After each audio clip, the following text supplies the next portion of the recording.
Hello friends, మా ఇంటి రుచులకు స్వాగతం. మార్నింగ్ టిఫిన్కి పెసరట్టు వేసానండి. నైటే పెసరపప్పు, మినప్పప్పు, బియ్యం నానబెట్టుకొని మిక్సీ పట్టేసాను. దోశ పిండిలా కాకుండా కొంచెం గట్టిగా మనము ఈ పెసరట్టుకి పిండిని మిక్సీ పట్టుకోవాలి. 3 పచ్చిమిర్చి, అల్లం ఒక ఇంచి వేసి ఇదిగో ఈ మోతాదులో మనం మిక్సీ పట్టేసామండి. పల్లీ చట్నీ అయితే చేసేసాను. ఇదిగో చూస్తున్నారు కదా, ఈ మోతాదులో పిండి ఉంటే చాలా చక్కగా పెసరట్టు వస్తుందండి. పెనుక అంటుకోకుండా చక్కగా వచ్చింది. చాలా టేస్ట్గా కూడా పెసరట్టు ఉండిందండి. అదేవిధంగా ఈరోజు మా నాన్న చనిపోయిన రోజు అండి.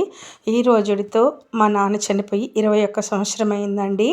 21 సంవత్సరంలో మమ్మల్ని మా అమ్మ 20 సంవత్సరాలు మమ్మల్ని దగ్గర పెట్టుకొని చూసిందండి. అసలు ఎంత కాచుకొని మమ్మల్ని ఉండిందంటే, ఇటీవల అమ్మ చనిపోయింది. ఆ బాధ కూడా మాకు తీరని లోటండి.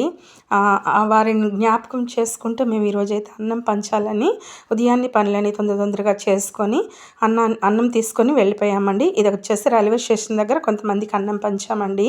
పేదవాళ్ళకి అన్నం పంచుతుంటే ఆ సంతోషమే వేరండి. నిజంగాను అసలు మనం సహాయం చేస్తుంటే ఎంత బాగుంటుందో, ఉన్న వాళ్ళకి పెట్టే కన్నా లేని వాళ్ళకి ఇలా పెట్టడం చాలా సంతోషం అనిపించింది. ఇక మళ్ళీ ఇక్కడి నుంచి మేము రంగనాయకులపేట గేటు దగ్గర కొంతమందికి, పాలిటెక్నిక్ కాలేజ్ దగ్గర కొంతమందికి తీసుకువెళ్ళి ఇచ్చాము. నచ్చితే లైక్ చేయండి.